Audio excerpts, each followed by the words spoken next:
시청자 여러분 안녕하십니까? 시사반장의 고민수입니다. 오늘 시사반장에서는 지역 경제가 위축되고 있는 폐광 지역의 이슈들을 짚어봅니다. 오늘 이야기 함께 나눌 분들 먼저 소개해드리겠습니다. 유태호 태백시장 함께 하셨습니다. 안녕하십니까? 태백시장입니다. 네, 다음으로 최승준 정선군수 함께 하셨습니다. 안녕하세요. 반갑습니다. 최승준입니다.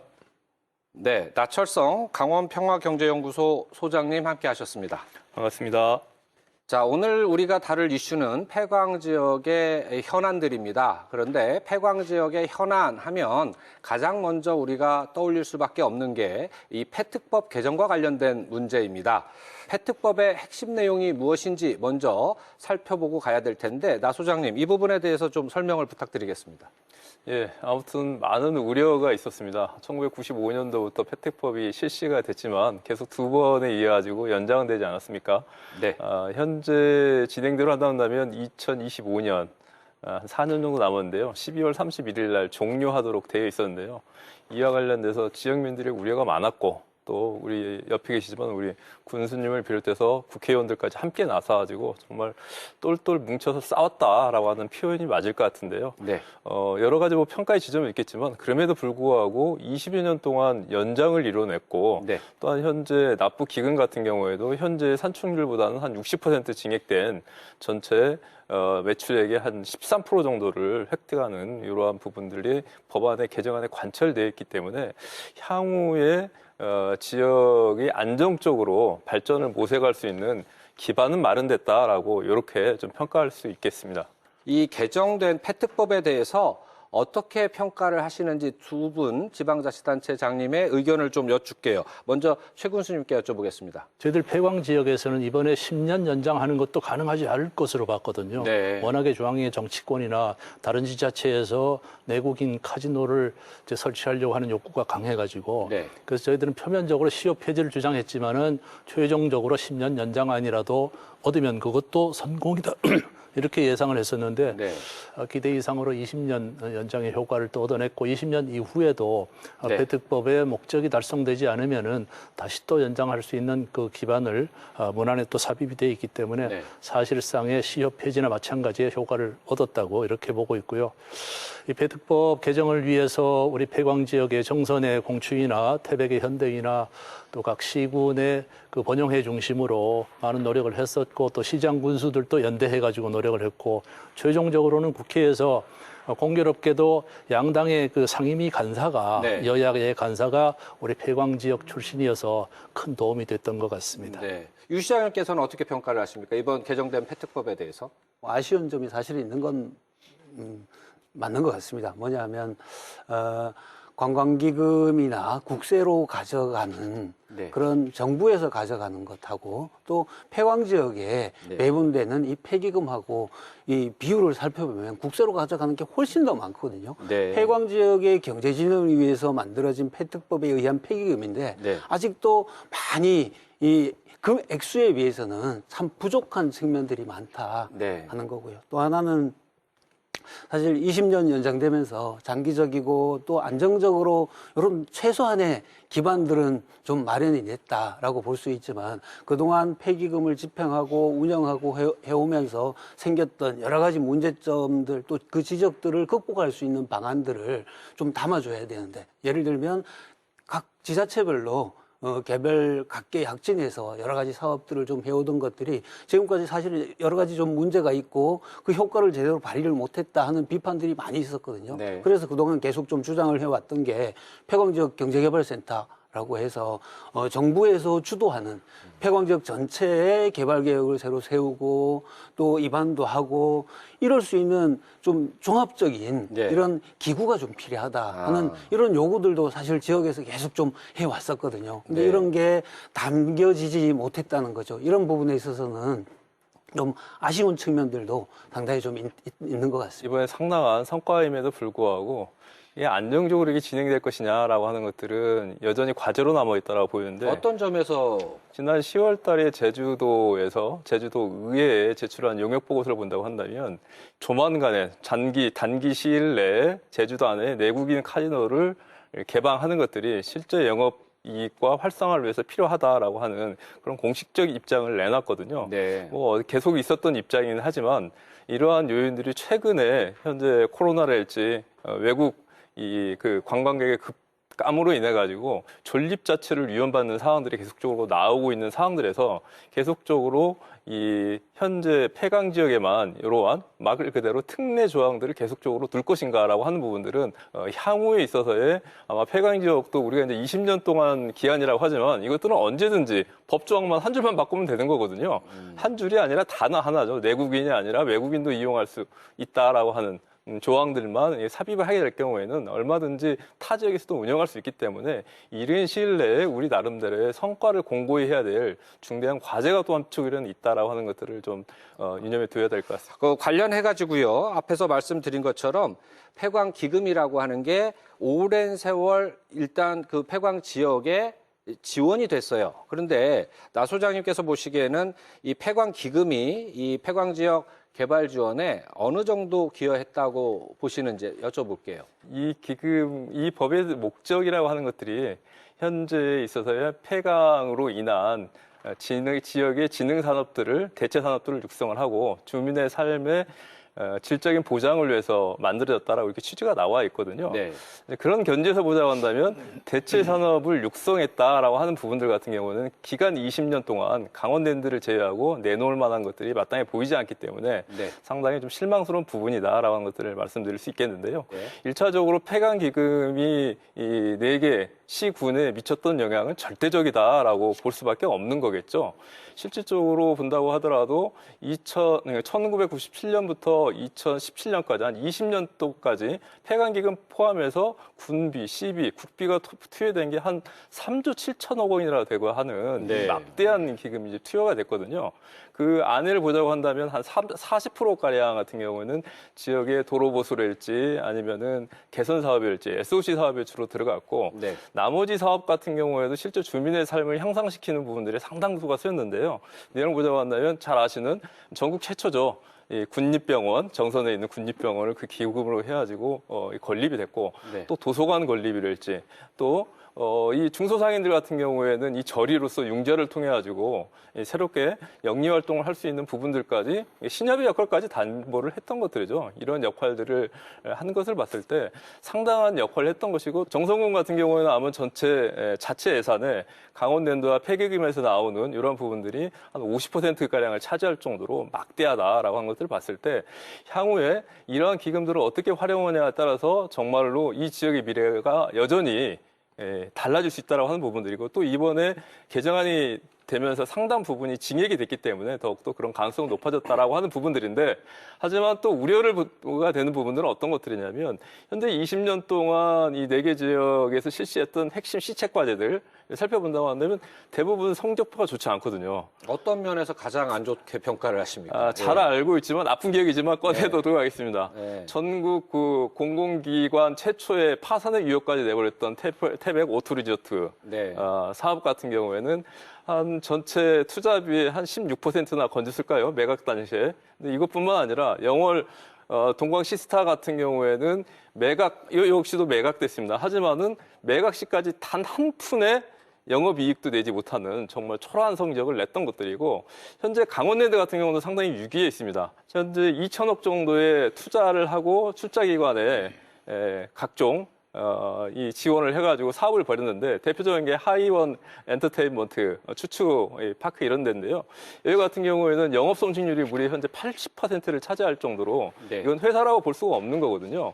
현재 지자체나 강원랜드가 보였던 현 상태의 영업력이라고 한다고 한다면 사업 소환이라고 한다고 한다면 과연 이 폐기금을 지자체에 맡겨도 되겠는가라고 하는 우려들이 상존하는 것들은 사실이기 때문에 이와 관련된 현재의 상황들을 타개할 수 있는 방안들을 마련하고 합의해내고 추진하는 것들이 무엇보다 중요한 과제다 이렇게 좀 말씀드리고 싶습니다. 이런 혹독한 평가에 대해서 우리 두 분 자치단장님께 여쭤보겠습니다. 먼저 유 시장님께 답변할 수 있는 기회를 드리겠습니다. 그 서울의 판자촌보다 훨씬 못한 그런 환경으로 막 사람들만 많이 모여들고 그래서 급격하게 팽창한 게 이 광산 지역이었죠. 그런데 89년도부터 시작한 석탄산업 합리화 정책으로 인해서 저희 태백만 예로 들어본다면은 광산이 45개의 석탄광이 있었는데 42개가 3, 4년 만에 다 문을 닫았어요. 급격하게 정부 정책에 의해서 문이 닫음으로 해서 지역의 붕괴가 일어났던 거죠. 그래서 지금 현재만 따져봐도 그 당시에 인구가 많았을 때가 태백이 13만 정도 됐었는데 지금은 뭐 한 4만 정도니까 거의 3분의 1로 줄어들었다는 거죠. 이런 외부적인 지역이 난개발됐었고 지역의 환경 자체가 아주 계획된 도시도 아니었고 이런 상황에서는 지역 개발에 투자할 수밖에 없었죠. 지역의 SOC가 워낙 다 망가지고 급격하게 지역은 붕괴됐으니까 지역의 생활 여건이라든가 취약한 그런 기반 시설에 투자를 할 수밖에 없었는데 거기에 투자된 게 지금 뭐 3조 막 이렇게 말씀하시니까 이게 엄청나게 큰 돈처럼 보이는데 저희 태백만 보면 폐기금이 지난 20년 동안 들어온 게 한 3천억 정도입니다. 그럼 연으로 따지면 1년에 한 150억 정도입니다. 결코 그렇게 큰 재정이 아니고요. 그리고 지난 한 10년 전까지 그러니까 2011년부터 올해까지 20년까지 한 70%가 들어왔습니다. 그전에는 사실 초기에는 스몰 카지노 뭐 또 그 폐기금의 비율도 10%, 뭐 20% 이렇게 낮았고요. 비율 자체가 낮아서 크게 폐기금이 지역 개발에 투자할 수 있는 그런 그 재정 규모 자체가 되지 못했었던 거죠. 그 당시에는. 그래서 실제로 지역 개발이나 대체 산업에 투자할 수 있었던 비용이 태백만 놓고 보면 한 20% 정도밖에 안 됩니다. 그 20%면 전체적으로 보면 3천억에 20%면 한 600억 정도거든요. 600억 가지고 아주 완전히 붕괴돼 버린 이런 지역 경제를 되살릴 수 있었다. 이거 자체가 워낙 규모 자체가 작았다는 생각이 드는 겁니다. 성공 가능성에 대해서는 민간 사업도 마찬가지거든요. 누구나 사업을 한다고 해서 다 성공하고 기반을 잡는 것은 아니지 않습니까? 네.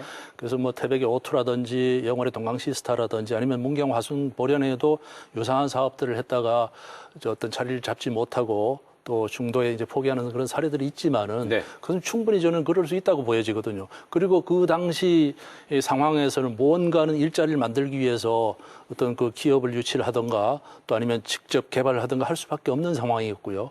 근데 그런 것이 지역의 입지 여건이라든지 또 교통 뭐 물류 여건이라든지 이런 것이 불비하기 때문에 좀 성공하지 못했던 부분이지 그것을 전부 다 지자체의 탓으로 이렇게 몰아가는 것은 또 그건 또 아닌 것 같습니다.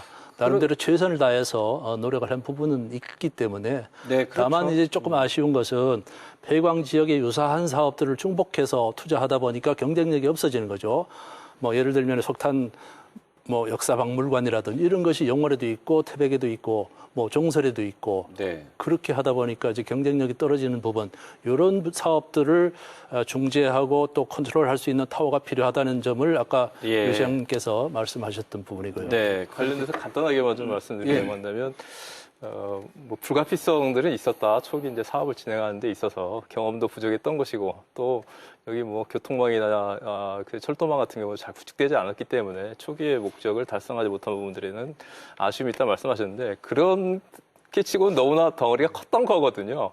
오트리지 조트 같은 경우는 한 4,400억 정도가 투여가 됐으니까 당시 태백시 재정으로 보자고 한다면 감당할 수 있는 사업들을 막 지른 거 아닌가라고 하는 그런 비판들을 피해 나갈 수는 없는 것이고 또 영월도 마찬가지였던 것이고 삼척도 마찬가지 이런 사업들이 나오는 부분들인데 이와 관련된 내용들이 기존의 사업들에서 불가피한 부분들도 있었고 또 분명히 사업에 오류가 있었다고 한다면 말씀하셨던 것처럼 향후에 있어서의 대체 산업 전망이라고 하는 것들은 단순하게 컨트롤 타워에 있어서의 새로운 기구의 조성으로 될 것만 가지고 있지는 않고요. 매우 유력한 수단은 되겠지만 아무튼 기간에 있어서의 사업들을 좀 반면교사를 삼아서 지역 지자체 경영 능력들도 그만큼 좀 향상시킬 수 있는 질을 좀 담보할 수 있는 것들이 좀 나와줘야 이 전체적으로 이 도민들과 국민들도 함께 가지 않을까라고 하는 말씀을 좀 전해드리고 싶습니다. 네, 지금 그렇지 않아도 다음 질문이 나 소장님께서 이미 화두를 던지신 거하고 비슷한 겁니다. 다음 질문이 뭐냐면 앞으로 이 증액된 폐광기금을 활용한 지역 개발 계획 이게 이제 적절히 마련이 돼야 된다. 그 부분에 대해서 조금 소개를 부탁드릴게요. 먼저 최 군수님께.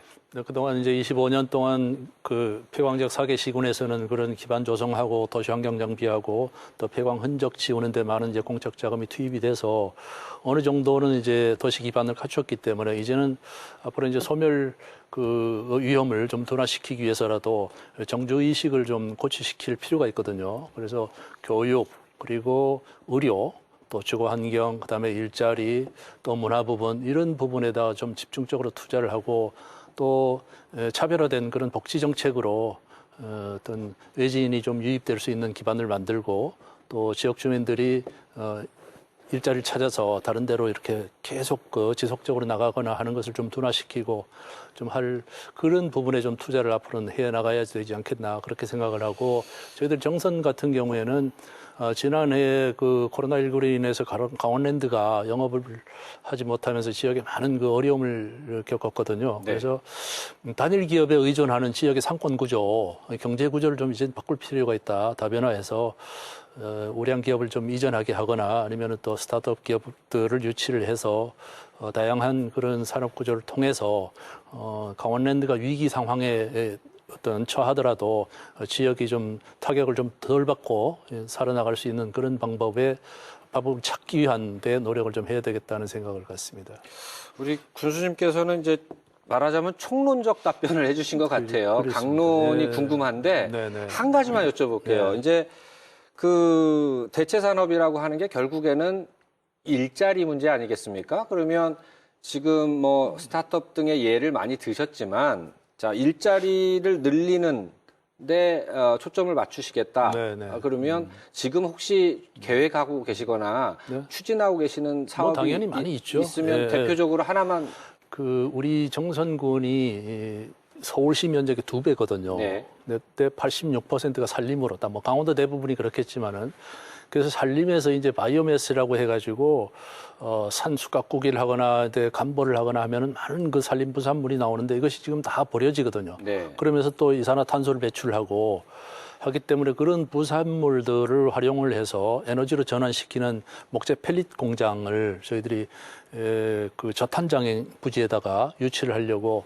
지금 거의 뭐 성사 단계에 지금 있습니다. 그런 사업들을 통해서 일자리도 창출하고 또 지역의 산림 자원도 활용을 함으로 해서 탄소 중립에도 좀 도움이 되고 네. 일자리도 만들어내고 그런 사업들. 뭐 당장 폐광기금이 조금 인상됐다고 해서 그럼 내년부터 당장 폐기금이 확 늘어나냐? 그렇지 않거든요. 오히려 내년에는 기존의 그 기금 액수보다 훨씬 적은 액수밖에 안 됩니다. 코로나 상황 때문에 강원랜드 수익률이 떨어졌기 때문에 매출 자체가 매출, 떨어졌기 때문에 뭐 기금이 갑자기 늘어나지는 않습니다. 그런데 이제 장기적으로 지금보다는 기존에 보다는 좀 늘어날 거라는 예상을 가지고 좀 차근차근 좀 준비를 해야 될 것 같고요. 이 두 가지 차원에서 좀 볼 수 있는데 일단 제도적으로 좀 보완이 될 게 있습니다. 아까도 뭐 몇 가지 폐특법 개정되는데 아쉬웠던 그런 부분들 이게 좀 보완이 돼야 됩니다. 뭐 경제개발센터나 아니면 이 폐기금을 이제 매년 이렇게 소진해야 되는 체계가 아니고 일정 부분 뭐 예를 들면 폐기금의 한 20% 정도라도 적립을 해서 종잣돈을 만들어서 앞으로 지역을 위해서 쓸 수 있게 만드는 이런. 시장님 죄송한데 그거는 지금 말씀하시는 내용은 태백시에서 독자적으로 추진해서 만들 수 있는 건 아니죠. 같이 해야 됩니다. 폐광 지역이 같이 한다라고 같이 하는 거는 노력해야 되고 그거는 법을 개정을 다시 해야 되는 사항이. 그거는 구체적인 그런 방법들은 제가 말씀드리면 강원도에 통합 재정 안정화 기금이라고 있습니다. 기금 조례가 있습니다. 이 기금 조례를 조금 개정을 하고 같이 좀 협의를 해서 만들면 충분히 가능합니다. 그런 조례가 있고 우리 태백시도 이 통합 재정 안정화 기금 조례가 있습니다. 그래서 폐기금을 통합 재정 안정 기금에 적립할 수 있는 요 제도적인 틀만 만들면 강원도 조례 개정에서 가능합니다. 군수님 어떻게 생각하세요? 지금 유 시장님께서 제안을 하셨거든요. 그 부분에 대해서 의견을 한번 여쭤보고 싶은데. 근데 시군에서 제일 이제 그런 기금 사업을 가지고 하는데 애로사항이 사업 사업을 이제 계획하고 또 정부의 승인을 받아가지고 사업 추진하는 과정에서 상당한 시간이 흐를 수도 있고 거기에 따라서 사회적인 여건이라든지 사업성도 변화가 있을 수가 있거든요. 그럼 거기에 맞게 지자체에서 알아서 재량권을 줘가지고 일정 부분 규모나 형태나 위치나 사업의 성격을 변경할 수 있는 권한이 있어야 되는데 전혀 보정이거든요. 권한의 근거는 어디에서 마련이 돼야 된다고 보시는 거죠? 그래서 지금 말씀하신 그런 거로는 부분은 뭐 조례, 이제, 도의 예. 조례를 말씀하셨거든요. 그건 뭐 입법이 아니라도 충분히 가능할 겁니다. 그것은. 도의 조례로 가능합니다. 조례로 가능합니까? 그러니까요. 예, 그러면 예. 도 조례 개정을 추진을 하시겠다라는 데는 두 분이 다 동의를 하시는 겁니까? 뭐 폐광 지역은 다 그렇게 공감을 하고 있을 그래서 겁니다. 회원들이 같이 좀 연합을 해서 같이 예. 협의하고 네. 그런 가운데 강원대 건의하고 네. 그런 과정에서 만들어질 수 있을 거라고 생각합니다. 예. 계획을 변경해 가는 거고요. 네, 예, 내부적인 예. 그런 예. 환경들도 좀 조성이 될 필요가 있다. 네. 그리고 태백시 자체적으로도 네. 이제 지난 아까 계속 연결해서 좀 말씀을 드리면 네. 지난 폐광 이후에 30년 동안 해오던 그런 사례들 중에 성공적인 사례들을 잘 보면 그거는 대부분이 지역에 우리 태백만 가지고 있는 그런 자원들, 특화된 자원들을 잘 활용했을 때 그것이 외부에서도 관심을 가지고 찾아오기도 하고 관광지도 되고 이렇게 하더라는 네. 거죠. 그렇다면 앞으로의 방향도 저는 거기에서 출발을 해야 된다. 우리 태백 역시도 88%가 산악 지역입니다. 이런 산림을 잘 활용을 해야 되고 기존에 또 에코잡시티라고 도시재생 경제기반형 사업들이 진행되고 있는 거 있습니다. 네. 여기에 그 중심이 되는 사업이 이 우두칩 그러니까 아까 말씀하셨던 미이용 산림자원을 활용한 우두칩이 원료가 돼서 발전을 하는 시설입니다. 두 지방자치단체가 동일한 사업을 계획하고 계시네요. 그러면 동일한 사업은 아니고요. 좀 요건 차이가 이제 있습니까? 뭐 비슷한 사업이긴 합니다. 예. 근데 여기에 이제 원료를 공급할 수 있는 그런 그 체계가 이 산림이라는 거죠. 이 정부 정책 트렌드에도 맞아떨어지고 앞으로 이제 산소 제로, 넷제로 하는 데에도 이 산림을 잘 활용해야 할 필요가 있는 거고요. 그리고 현재 사업이 그렇게 진행되고 있고 우리 외부적인 여건이 강원 남부 폐광 지역 사기시군이 다 같이 연합해서 다 좀 어디에도 어느 지역에도 필요한 사업이라고 봅니다. 이건 뭐 누구 경쟁을 하고 이런 차원이 아니거든요. 그래서 그런데 그런 시장님께서는 경쟁을 하는 사항이 아니라고 하셨지만 사실은 지역을 대체 산업을 만들어서 지역 경제를 되살리려고 하면 각 지자체가 경쟁을 할 수밖에 없는 구조로 다시 돌아가는 거 아니겠습니까? 근데 이 사업은 좀 다르다고 봅니다. 어떤 점에서 경쟁 구도에서 탈피할 수 있는 뭔가 이 방법이 있습니까? 예를 들면 좀 전에 군수님 말씀하시던 거는 네. 이제 원료를 그 미이용 산림 자원을 수거하고 이런 건 어느 지역에서나 다 할 수 있는 거거든요. 네. 이건 뭐 경쟁할 필요가 없는 거죠. 예. 얼마든지 수요는 충분하고 모자랍니다. 그러니까 굳이 그런 경쟁을 할 필요가 없는 구조인 거죠. 네. 그래서 금방 이제 정성 군수님께서 말씀하셨던 거는 그런 원료 산업 단지인 거예요, 공장이. 네. 근데 우리는 서로 보완적일 수 있는 게 이 원료를 소비하는 발전소입니다. 네. 아까 펠리스를 발전소에 납품하는 거죠. 얼마든지 우리는 펠리스를 생산하고 생산하고 그렇죠. 저희들이 이 도시재생 사업 또 앞으로 이런 산림과 관련된 이 원료가 필요하니까 그리고 이게 정부 정책의 트렌드에도 맞아떨어지고 그래서 여기에서 파생되는 이게 이제 미용 산림 자원만 수거하는 게 아니고 산림을 가꾸면서 하면 이 목재도 나오게 됩니다. 그럼 이 목재 산업도 파생돼서 같이 발전할 수 있고 그러면 단순하게 뭐 몇백 명의 100명 이런 단위의 일자리가 아니고 정말 많은 일자리들이 생길 수 있다는 거죠. 이런 지역의 자연 자원을 잘 활용을 해야 된다. 요 한 측면이 있고요. 또 다른 하나의 측면은 태백이 얼마 전에 그 신재생 에너지, 풍력, 태양광, 이 풍력이 대부분인데 태백에서 소모하는 에너지의 110% 이상을 풍력에서 생산을 해낼 그런 그만큼 바람이라는 자원이 좋은 자원이 있다는 거죠. 태백이 백두대간을 중심으로 해서 가덕산 풍력 단지가 있습니다. 네. 여기에 태백시가 직접 출자를 해서 여기에 나오는 수익들을 지역에 뭐 장학이라든가 에너지 빈곤층이라든가 각종 사업에 쓸 수 있는 그런 기반들을 마련해 나가고 있고요. 앞으로 2차, 3차 풍력단지가 계속 좀 건설이 될 예정에 있고요. 네. 여기에 지속적으로 좀 출자를 해서 이 바람전을 잘 활용하고요. 또 기존에 있던 풍력 발전 회사들이 있습니다. 네. 이 풍력 바람이라는 거는 어떤 한 기업의 그 개인 자산이 아니고 이 지역에 공유할 수 있는 자산이라는 거죠. 그래서 최근에 풍력 수익 공유 조례를 시에서 제정을 했습니다. 아. 제정을 해서 이 발전 회사들이 일정하게 지역에 일정 부분 지역에 좀 기여를 할 수 있는 이런 제도적인 틀을 만들고 있고 하고 있죠. 어제 제가 이제 뉴스를 보는데 우리 시장님이 직접 나오셔가지고 이 태백에 천연가스 발전소를 건립한다라고 하는 뉴스를 봤는데 제 무릎을 탁 쳤거든요. 바로 이러한 사업이다. 이 태백이 가지고 있는 장점과 또 인근에 있는 삼척이라고 하는 커다란 항구와 전략적인 에너지 산업과 연계해가지고 하는 큰 규모의 사업들을 좀 과감하게 벌이는 이런 뭐 조그마한 사업들이라고 표현은 그렇지만 아무튼 이런 대규모 이러한 그 구상과 사업들을 추진하는 것들이 필요하지 않을까 생각도 했었고 제 지난달에는 정선의 운탄고도를 다녀왔거든요. 네.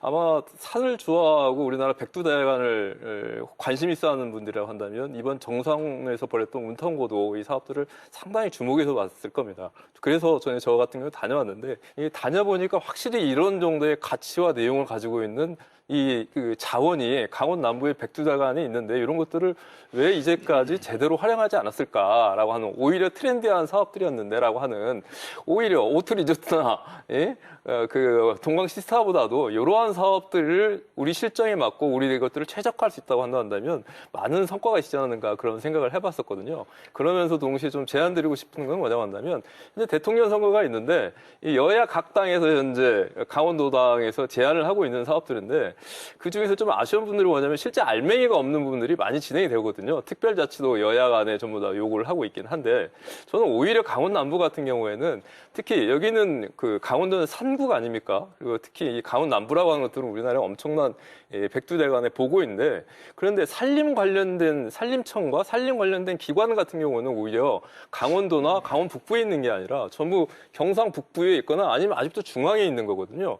공공기관 제2 공공기관 이전을 하는데 과감하게 강원 남부에서 이 접경 지역과 이 폐강 지역 특히 산림 자원을 함께하는 분들이 공동으로 해서 이것들을 공약화하고 또 대선 후보들에 적극적으로 유치를 해가지고 이것들을 유치를 한다고 한다면 원주가 인구가 35만까지 이루어내는데 가장 커다랐던 것들은 기업 도시가 아니라 공공기관 이전 아니었습니까? 공공기관 하나가 가지고 있는 이 파괴력이라고 하는 것들은 어마어마하다라고 하는 것들이 이미 강원도에서 실증된 것들인데 좀 아쉽다라는 생각이 좀 들더라고요. 그래서 특히 산림자원과 관련돼서 물론 다종다과한 사업을 벌이는 것도 좋지만 국가기관을 제2공공기관 이전과 관련돼서 좀 가감하게 모델링해서 제안하고 유치하는 이런 것들도 현 시기에 좀 하면은 좀 더 적절하지 않겠는가라고 하는 생각을 좀 해봐.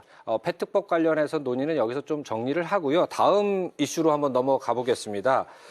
이 다음 이슈로 꼽을 수 있는 게 바로 인구 감소 문제인 것 같아요. 어떤 대책을 각각 계획을 하고 있으신지 이것을 두 분께 여쭤보겠습니다. 먼저 군수님께 여쭤보겠습니다. 우리 정선군의 인구 동향을 보면은 아까 여러 차례 말씀드린 대로 폐광 이후에 일자리를 찾아가지고 14만 인구가 이제 3만 5천으로 줄었거든요. 네. 경기도 안산시에 가면 정선 군민만 4만 명이 살고 있습니다. 다 일자리를 찾아서 이제 떠났던 것이고요. 지금은 이제 전출 전입의 그 균형이 어느 정도 맞습니다. 한 해에 한 500명 정도 전입을 오시고 또 그 정도 되는 숫자가 이제 전출을 가시고 지금 이제 인구가 지속적으로 감소하는 것은 대개 농촌 지역 우리 도내 12개 시군, 전국에 89개 시군 이제 소멸 위험에 처해 있는 그런 도시들이 마찬가지지만은 저출산 고령화거든요. 그러니까 어르신이 한 4명, 5분 정도 돌아가시면은 아이가 하나 날까 말까. 이렇게 하니까 시간이 가면은 점차 인구는 줄어들 수밖에 없는 그런 이제 이 상황에 내몰리는 고 있는 것이죠. 그래서 우리 정선군뿐이 아니고 모든 그런 인구 감소 지역에서 인구를 유입하기 위해서 귀농귀촌 유치 사업을 인센티브를 줘가면서 적극적으로 이제 추진을 하고 있고 또 출산 장려책도 이렇게 시행을 하고 있고 심지어는 주민등록 옮기기 등을 이제 하고 있는데 그러한 정책들이 큰 영향을 주지 못하는 실효적인 정책이 될 수는 없는 것이라고 보거든요. 또 왜냐하면 다 공히 또 그렇게 하고 있기 때문에 차별화되지도 않고 네. 어떻게 하면은 이러한 그 인구 그 절벽 위기를 벗어날 것인가 하는 과제는 정말 국가적인 정책 과제가 돼야 될 것이고요. 우선은 청년들이 일할 수 있는 일자리가 네. 양질의 일자리가 만들어지기 위해서는 교통 여건이 좀 제일 이제 중요한 부분이다 이렇게 생각을 하고 있습니다. 접근성을 높여야 된다. 그 접근성을 네. 높여야 되고. 그래서 태백이나 정선, 영월, 삼척이 공이 폐광 지역이고 공이 인구 소멸 예정 지역이고 또 내륙에서 유일하게 고속도로가 없는 지역이거든요. 네. 그래서 저희들이 오래전부터 평택에서 삼척까지 이어지는 고속도로 건설을 같이 이제 추진해 왔었는데 최근에 제천 영월까지는 이제 예타가 통과가 돼서 네. 어느 정도 가시적인 성과가 나올 것이라고 보고 나머지 이제 영월에서부터 정선 태백을 거쳐서 삼척까지 가는 92km 구간을 조기에 착공을 해야 되는데 네. 평택에서 제천까지 오는데 25년이 걸렸거든요. 앞으로 그럼 삼척까지 또 25년이 걸려서 이것이 건설이 된다고 하면은 그때 폐광 지역은 정말 소멸 될 수도 있겠다 하는 생각을 했거든요. 그래서 이런 부분을 동시에 착공해서 빨리 좀 그 어떤 파이프라인을 연결해서 회생시킬 수 있는 방법이 나왔으면 좋겠다. 그리고 우리 정선구는 이제 태백시도 그렇지만은 우리가 가지고 있는 특장점을 제일 잘 활용을 해서 여타 지역처럼 기업 유치라든지 이런 막연한 정책 말고 네. 이제 위드 코로나 시대에 우리가 갖고 있는 이 청정한 자연 환경 그리고 아리랑이라든지 또 이번에 북극보로 승격된 자장율사의 그런 그 명상하고 치유하는 그런 인문학적 스토리를 잘 연결시켜 가지고 도시인들이 정말 이렇게 마음과 몸이 지쳤을 때 정선 같은 이제 저희들은 이제 국민 고향이라고 이제 표현하고 있는데 오셔가지고 치유할 수 있는 그러한 기반을 좀 만들기 위해서 저희들이 웰니스 관광 산업을 몇 년 전부터 준비를 하고 있습니다. 기본적으로 네. 전입 장려금을 준다든가 출산 장려금을 준다든가 그런 건 어느 지자체나 다 하고 있거든요. 그렇죠. 저희들도 마찬가지입니다. 그리고 이제 일자리 문제도 사실은 지역에서 크고 작은 뭐 기업들이 우리 만약에 태백의 경우를 산정해 봤을 때 들어오려고 여러 가지 여건을 따져보는데 그중에서 제일 중요한 게 사람이에요. 인력이에요. 네. 그런데 태백에서는 인력을 구할 수 없다고 얘기를 하거든요. 이런 저는 악순환이 반복되고 있다고 보는 거죠. 뭐냐 하면 지역에는 그냥 일자리 뭐 아르바이트성 아니면 최저임금에서 조금 더 주는 이런 환경의 일자리가 아니고 양질의 일자리가 필요한 거예요. 젊은이들이 원하는 건 예를 들면 강원랜드 같은 이런 양질의 일자리지 겨우 이제 그 최저임금 조금 넘는 임금을 받는 일자리 또 아니면 몸을 써야 하는 이런 일자리 이런 거는 있어도 안 가더란 얘기죠. 예. 그래서 이런 방향에서 좀 일자리를 찾는 방법들을 좀 찾아야 되겠다 싶어서 최근에 저희들이 강원랜드에서 넥스트 유니콘 사업하면서 그래도 앞으로 전망 있는 이런 기업들 앞으로 성장 가능성이 있는 이런 청년 창업 기업들을 지역에 유치하려고 하는데 태백에서 좀 그래도 적극적으로 잘 해서 한 6개 기업이 태백으로 오기로 했습니다. 6개 기업이요? 예. 또 이런 것과 더불어서 이것만 가지고는 또 안 되거든요. 그래서 어제 제가 이제 그 기자회견 하면서 태백에 1000메가와트급 그 LNG 발전소를 네. 태백에 좀 유치를 하자. 앞으로 석탄 발전소가 폐쇄될 수밖에 없고 석탄 발전소가 폐쇄되는 만큼의 전력량을 어디선가 생산을 해야 되는데 이게 이제 LNG 발전소로 가는 걸로 정책의 방향을 잡고 있다. 내년 7월이면 이제 남동 발전 같은 경우에 내년 7월이면 석탄 발전 폐쇄된 이후에 LNG 발전소를 건설할 이런 공모를 할 예정입니다. 그래서 네. 거기에 적극적으로 좀 참여해서 우리 태백에 좀 유치를 하자. 그리고 현재 태백의 조건이 나쁘지 않다. 또 한 측면은 이제 자연 감소될 수밖에 없는 이 인원들이 있다는 거죠. 출생보다는 사망이 훨씬 높으니까. 그러면 이런 부분은 어떻게 해소를 해야 되냐. 생활 인구를 저는 좀 늘려야 된다고 생각합니다. 생활 인구를 어떻게 늘릴 계획이십니까? 주소는 태백에 두고 있지 않더라 하더라도 네. 많이 태백에 와서 찾아오게 하고 네. 그게 이제 관광이고 또 예를 좀 들면 올해 우리 태백 같은 경우는 사실은 열대야가 하루도 없는 진짜 대한민국에서 폭염으로부터 자유로운 도시 태백 유일하거든요. 이런 여름에 좋은 환경들이 있다 보니까 다른 데서는 이 여름에 몸을 쓰고 뛰고 이런 경기를 할 수 없는 여건들입니다. 워낙 덥고 이러다 보니까. 근데 태백에서는 그런 경기들을 유치할 수 있거든요. 그래서 최소한 올해도 코로나 뭐 이런 어려운 환경이었지만 전국 대회를 한 40개 이상 했습니다. 그래서 이렇게 외부에서 사람들이 들어오고 찾아오고 할 수 있는 이런 구조를 또 한 측면에서 또 만들어야 된다 하는 거 하나 하고요.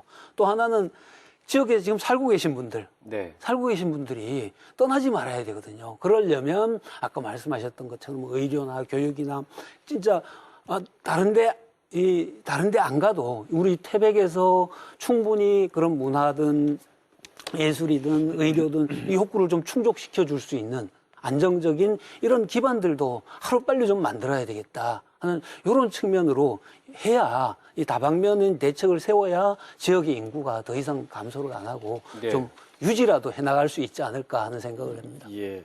일단 그 문제의식은 다들 공감하고 계시고 또 그 문제 요소마다 해결하기 위해서 나름의 계획을 가지고 추진해 가시는 걸로 그렇게 볼 수가 있을 것 같습니다. 이제 인구 감소 문제는 여기서 줄이고요. 대표적으로 한 가지씩만 우리 여쭤볼 것 같은데요.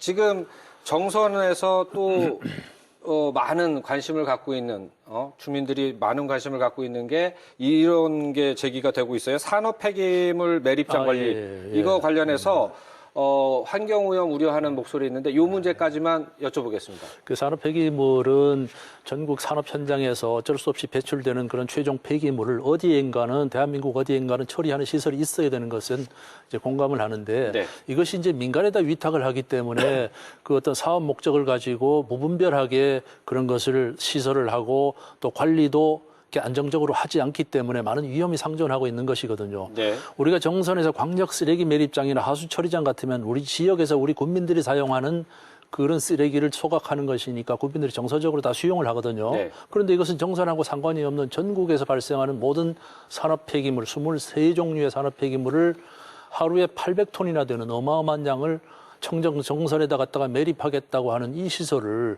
국민 입장에서는 당연히 거부할 수밖에 없는 네. 것이고요. 예. 저희들도 과연 그러한 시설들이 우리 군정 발전에 또 아니면 국민들의 삶의 질에 네. 도움이 되는 것이냐 아니면 해가 되는 것이냐를 판단해서 그것은 이제 대응을 할 수밖에 없는 그런 상황이죠. 아직 결정은 안 전혀, 내리셨다는 건가요? 그런 그런 사업 움직임이 신청만 있으니까 들어오는 이제 것이죠. 주민분들께서 우려의 그럼요. 목소리를 표방하시는 거고 네, 당연히 군수님께서는 뭐 그 우려하죠. 부분을 고려해서 판단을 하시겠다. 네. 예, 알겠습니다. 그런 상황입니다. 이번에는 태백시 관련해서 가장 요새 화제거리 가운데 하나가 아마도 우리 시장님 그 공약에도 제가 봤던 것 같아요. 이 교정시설 유치해오겠다. 근데 이제 이 사업에 대해서 또 아직도 우려의 목소리가 있으신 것 같아요. 뭐 위험시설이다 아니면 도시 이미지에 악영향을 끼친다 이런 우려가 있는데 이런 우려는 어떻게 해소하실 건지. 태백에서 교정시설을 제가 공약까지 내걸고 태백에서 또 우리 시민들이 네. 서명까지 막 같이 받아서 하려고 했던 이유는 그만큼 절실했고 이것으로 교정시설을 유치를 함으로 인해서 네. 얻는 득이 실보다 훨씬 크다고 득이 훨씬 많다고 생각하기 때문에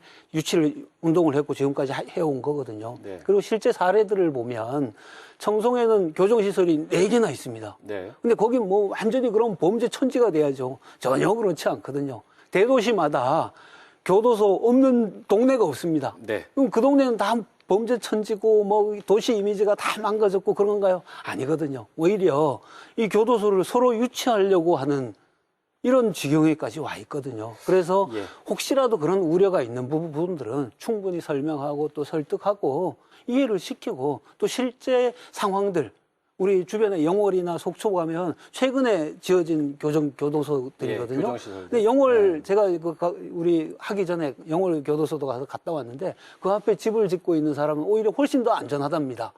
워낙 그 교정시설이 있으니까 이 보안이나 이런 걸 경비나 이런 걸 훨씬 잘하니까 훨씬 더 안전하다는 이런 얘기도 하고요. 또 시설 자체가 저것이 교도소인지 아닌지도 모를 정도로 아주 최신식으로 아주 잘 지어 놓습니다. 그래서 그런 이미지는 크게 염려를 안 하셔도 될 것 같습니다. 예. 근데 시장님께서는 그렇게 다 이렇게 설명이 가능하신데 주민분들은 우려를 하고 있단 말이죠. 그러면 원인은 뭔 것 같아요, 소장님? 그런 부분들은 실제 과학적이고 실증적인 것보다도 말씀하셨던 교도소가 가지고 있는 상당한 그런 낙인 효과 이런 것들 때문에 그런구나라고 하는 것들을 파악할 수가 있었는데요. 그러니까 시장님이 아까 그러한 것들 경험치로 말씀하셨는데 그게 아니라 구체적인 그 결과물을 가지고 시민들을 설득하면 오히려 좋지 않을까라는 생각을 해봤습니다. 태백시가 사전 5기에 달하는 노력 끝에 수용한 것이고 또 규모도 뭐냐면 작은 규모가 아닙니다. 서울 구치소가 한 2,200명, 그 다음에 인근의 안양구치소 경기도에서 가장 큰 구치소가 1,700명인데 이 태백에서 유치한 시설 보니까 1,500명이나 되는 이게 거대 시설이더라고요. 전국에서 손꼽아지는 시설인데 이렇게 될 경우에는 말씀하셨던 인근에 있어서의 개발이랄지 아니면 경제 유발 효과랄지 상당한 부분들이 있음에도 불구하고 말씀하셨던 것처럼 그냥 들을 경우에는 당연히 교도소 하면은 혐오시설, 기피시설이 되지 않지 않습니까? 그런데 2014년도에 실제 법무부에서 이 전국의 수감자들을 대상으로 범죄자죠. 조사를 해봤더니 이 교도소 안에 있어서의 범죄 발생률이 반경 2km까지는 3%, 그리고 4km까지가 또 3%밖에 되지 않거든요. 나머지 한 94%가 전부 다 반경 4km 밖에서 일어났기 때문에 실질적으로 본다고 하더라도 교도소와 범죄의 유관성들 같은 경우에는 매우 적다라고 하는 그런 조사가 나왔고 또 재미있는 데이터가 나온 게 뭐냐면 영월구치소가 이제 2009년도에 그 만들었는데 당시를 지나고 나서 2014년도에 인근의 집가를 가지고 분석과 평가를 해봤더니 당시에 강원도하고 영월의 평균 집가가 3, 4%밖에 되지 않았거든요. 근데 영월 교도소 인근의 집가는 67%가 올랐습니다. 상당히 많이 오른 것들이죠. 근데 이게 영월만의 특징이냐? 그렇지 않고 통영이랄지 아니면은 그 전주랄지 이런 교도소도 똑같은 형성들이 나타나고 있는데 궁금해서 들어봤더니 왜 그러냐라고 할 경우에는 주로 교도소 기반 시설 같은 경우에는 외곽에 있지 않습니까?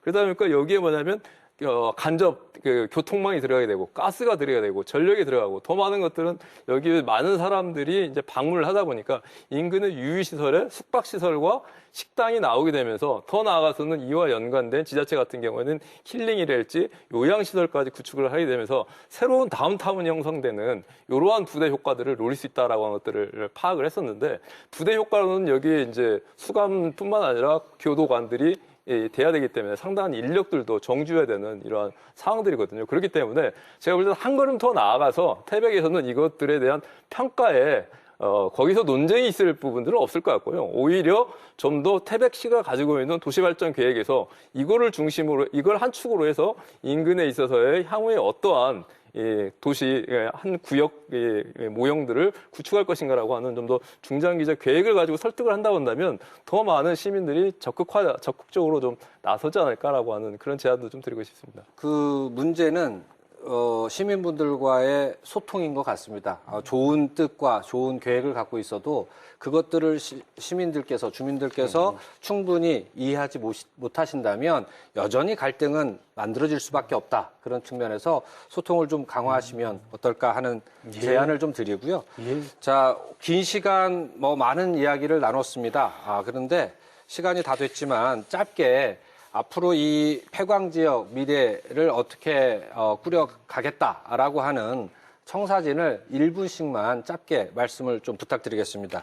아까도 말씀드렸지만 우리 폐광 지역 4개 시군이 이제는 다른 그 도시가 아니고 저는 어떻게 보면은 한 고장이라고 이렇게 이제 보고 싶고 우리 삼척의 해안관광 그리고 태백의 고원관광 또 영월의 역사문화관광 또 정선의 아리랑이나 이 청정한 자연을 활용한 관광을 외지에서 도시인들이 왔을 때 이렇게 연계할 수 있는 그러한 이제 교통 인프라가 개선이 되려면은 제천 삼척 간 고속도로가 조기에 착공이 돼야 되고 우리 지역 특성에 맞는 그런 이제 차별화된 복지 정책으로 정주 의식을 좀 높여가고 또 장기적으로는 이제 그 첨단 과학 그 기반으로 하는 그런 연구단지를 좀 저희들은 계획을 하고 있거든요. 네. 지금 이제 그 과학기술부 산하의 기초과학연구단에서 우리 예미 랩을 해가지고 우주물질을 연구를 하고 있거든요. 네.